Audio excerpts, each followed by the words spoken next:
It was just a couple of days ago, last Friday, when the mayor of Newark was arrested, put in a facility for several hours. There were 3 members of Congress who were there also. Yes. First of all, what was going through your head when you were watching that? I mean, utter outrage. I was in his position. And so that institution, which is a private company, for-profit prison, occupied that after it had been vacant for 10 to 20 years without getting fire code approvals, without getting a certificate of occupancy, without health inspectors visiting. And they were in court with the city, and they still chose to belie the court processes and occupy that and put human beings in there with no inspections whatsoever. So Ras Baraka had been going time and time again. And then on a visit with protesters out there, he didn't bring the protesters. They started chanting, "Let him in." So they invited him in. He goes on the inside. And they come out and said, "You need to leave, you're trespassing." So he left. Then they come out after him on city property and arrest a sitting mayor in his own city. It's really outrageous. It's completely outrageous. And now this week, I mean, Congressman Carter, I'm just going to note, is a member from Georgia, not even from New Jersey, although he's running for Senate.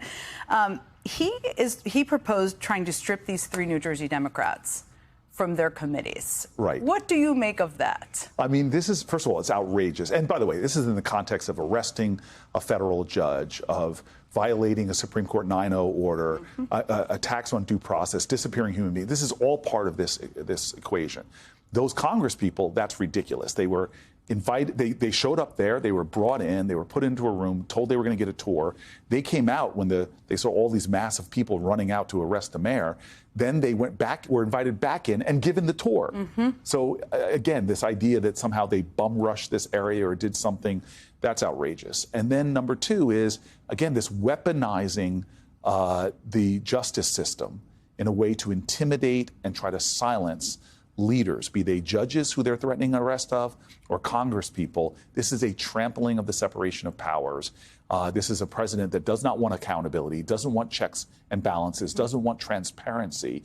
And to me, this is an erosion of our constitutional, not just norms, but our sacred ideals. And we should all be saying enough is enough. Stop the intimidation of judges, attacking judges when they rule in a way that you don't want to, with such language that you now see judges getting an uptick in threats on their lives, these pizzas that are being sent to them in the name of another federal judge's murdered son, Esther Solis's family. That's outrageous. And again, you have a Article 1 branch of government, the legislature. You are doing things to intimidate them, threatening to have their arrest. So this is stuff that is outrageous. It's more indicative of an authoritarian nation, not a free democracy where people have a right to have checks and balances, to have accountability for their president. And right now we have a Congress that is not only laying down, not holding any hearings for accountability, but also are complicit in the most corrupt administration that we've seen in generations with what this president's doing, as we see in the Middle East right now, with his meme coins and his crypto deals, and now the offering of this outrageous plane that you alluded to earlier, which is nothing more than a blatant, in public eye bribe to a president. And a question is asked, is who is this president accountable to? The people of the United States of America, or those people who are giving him millions and millions of dollars of gifts and inducements?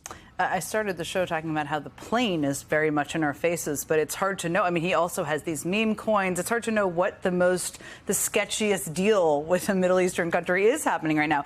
You have called for the Senate to vote to condemn Trump's plan to accept the plane. What have you had any? I mean, there's been a lot of Republicans who've spoken out about this, but I'm not a naive cat, neither are you. No. Do you expect any of them to join you in condemning this? It has been over 110 days.